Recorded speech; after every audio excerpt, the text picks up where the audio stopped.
Hi, my friends. Today I want to present you a new story. Enjoy watching it. The air in the law office felt heavy, too still, like something sacred was about to be broken. I sat upright, hands clasped tightly in my lap, while Mr. Weller adjusted his glasses and cleared his throat. My fiancée, Lenny, gave me a small nod from my side, but my eyes stayed fixed across the polished table, on her.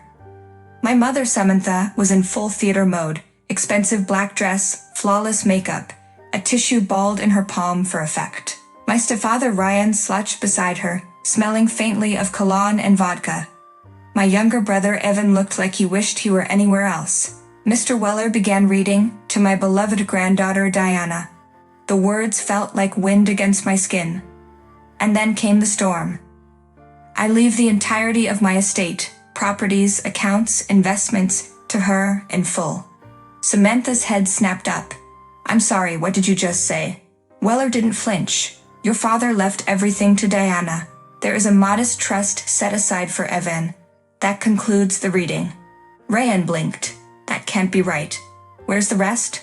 Samantha turned on me, her voice trembling with rage. "What did you do to him, Diana? What lies did you spin? You manipulated a dying man." I felt my face flush but kept my voice even. "You know that's not true." "Don't play innocent with me," she hissed, rising to her feet. "He was my father. That money was meant for us. You've stolen it." "No," I said, standing now too. "I inherited it. There's a difference." The room cracked into silence, but the fury in her eyes said this was far from over. Outside, as I reached for Lenny's hand, she cornered me against the wall. "You'll fix this," she growled low, inches from my face. "You'll hand it over, Diana. Or I swear, I'll make your life hell." I pulled away. "You already have." Her smile twisted. "Then you haven't seen anything yet." That's when I knew. This wasn't just about money. This was war. It began 3 days after the will reading, quietly, like a shadow creeping under a locked door. My work email lit up first. An anonymous complaint had been filed with HR, accusing me of unethical financial behavior and possible fraud. I read the message twice before my breath caught. I worked in nonprofit finance.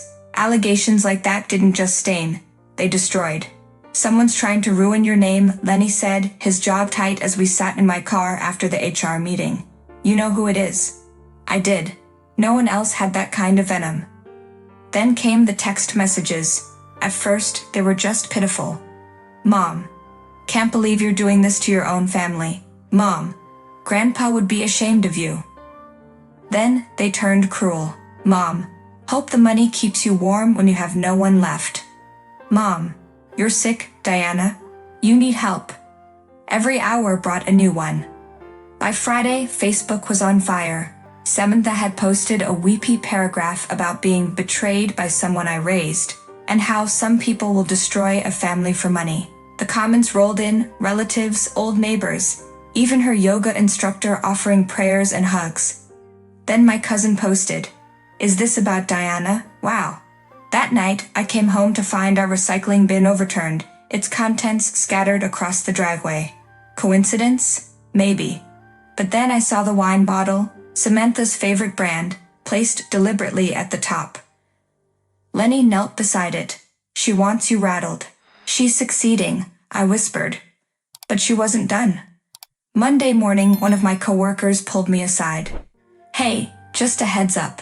Someone called pretending to be a journalist. Asked questions about your job, said they were looking into fund misuse. Said your mom had spoken to them." My hands trembled. That night, I stared at my grandfather's photo on the mantel.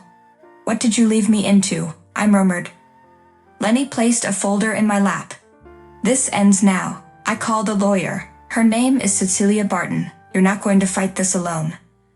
I looked up at him, blinking back tears. No, I wasn't. But this war was just beginning. The next morning, my grandfather's best friend Francis called me. "I have something your grandfather wanted you to have. Come by today, and come alone." I didn't ask questions. An hour later, I pulled up to his weathered bungalow on the edge of town. Francis was already waiting on the porch, arms crossed, eyes unreadable. "He didn't trust your mother," he said simply, handing me a sealed envelope. "He made me promise to give this to you if things got ugly." My hands shook as I opened it. It was in Grandpa's handwriting, strong, deliberate. Diana, if you're reading this, then the will has likely caused pain. I'm sorry, but I made my decision with full clarity. Your mother has bled me dry for decades. You're the only one who never asked for a cent, and yet you gave me your time, your loyalty, your care. That's why I trust you to carry this legacy forward, not just the money, but the values behind it. Tears welled in my eyes. It was validation I hadn't realized I needed. There's more, Francis said. He kept records. A journal of every loan, every broken promise she made. It's in the safe, back at the house. The house. Now technically mine, but I hadn't stepped inside since the funeral. That night with Lenny beside me, I entered through the back door. The silence inside was thick. Grandpa's scent still lingered, pipe tobacco and lemon polish. In his study, we found the old brass safe behind a bookshelf. I remembered the combination from when I was 12. Click. Inside was a leather-bound journal and a small velvet box. The journal was filled with his precise handwriting. May 9, 2019, Samantha begged for $10,000, claimed medical bills. Later saw her post pictures from Cancun. Deck 22, 2021. Another emergency, paid $25,000. Suspect it went toward Ryan's new car. Each entry cut deeper. I'm documenting everything, I told Lenny. Every message, every lie, every dollar. You're finally armed, he said, placing the journal into the folder with Cecilia's name on it. Yes. I wasn't just defending an inheritance anymore. I was defending the truth. The invitation came as a family reconciliation lunch. I knew better.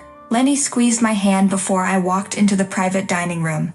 Text me if anything feels off. Inside, Samantha sat at the head of the table, flanked by two men in suits. Rayan was there too, already sweating and glassy-eyed, probably half-drunk. Diana, Samantha said, her voice honey-slick. We just want to talk. I didn't sit. The man to her right opened a folder. We represent the family's interests. For unity's sake, we propose a redistribution. Diana retains 25%. The rest is split among immediate relatives. Samantha smiled. It's only fair. I met her gaze. You want me to surrender 75% of what Grandpa entrusted me with. You manipulated him, Rayan slurred. He wasn't in his right mind. I pulled a sheet from my purse. One of Grandpa's journal entries. This is from last year. He wrote Samantha demanded another $15,000. Said it was for rent. Later spotted her bragging about spa renovations. The men exchanged glances. Samantha's smile dropped. Where did you get that? There's more. Years of it. The second advisor shifted uncomfortably. Our involvement assumed good faith. Cecilia entered then, sharp and composed. And what you're doing borders on coercion. Samantha shot to her feet. She's lying. This is a setup. Cecilia leaned forward. If harassment continues, we'll be filing an injunction. Immediately. The two advisors paled. We're done here, one muttered, collecting his papers. As they exited, Samantha turned to me, trembling with rage. You ungrateful little. I'm not your pawn anymore, I said calmly, and I'm not afraid. Then I walked out, letting the door close behind me like the final word. Weeks passed since the ambush. The noise died down, but Samantha's silence was louder than her rage had ever been. I channeled the storm into something Grandpa would have been proud of. The journal entries, the letter, and the will. Cecilia used them to finalize everything. My inheritance was secured. Legally. Ironclad. But I wasn't here to hoard. With Cecilia's help, I set up the Harold Winslow Foundation, funding young entrepreneurs from struggling families. Those who reminded me of how Grandpa once helped me sell lemonade from a cardboard stand. Jason's cousin college fund was the first check I wrote. A modest monthly stipend went to Samantha, more out of decency than duty. She won't thank you. Lenny warned gently. I'm not doing it for thanks, I said. One evening, I returned to Grandpa's house, my house now, and found a small envelope slipped through the mail slot. No return address. Just one sentence inside, written in familiar script. Maybe you were the only one who ever really listened to him. Mom. No name. No apology. But for Samantha, that was thunder. Later that night, I stood in Grandpa's study, his photo watching over me. I kept my promise, I whispered. I made it matter. Lenny appeared at the doorway. What now? I smiled, resting my hand on the journal. Now? I build, just like he did. Friends, what do you think of this story? Write your opinion in the comments. Would you like more stories? Don't forget to subscribe and hit the bell button so you don't miss any videos. See you tomorrow.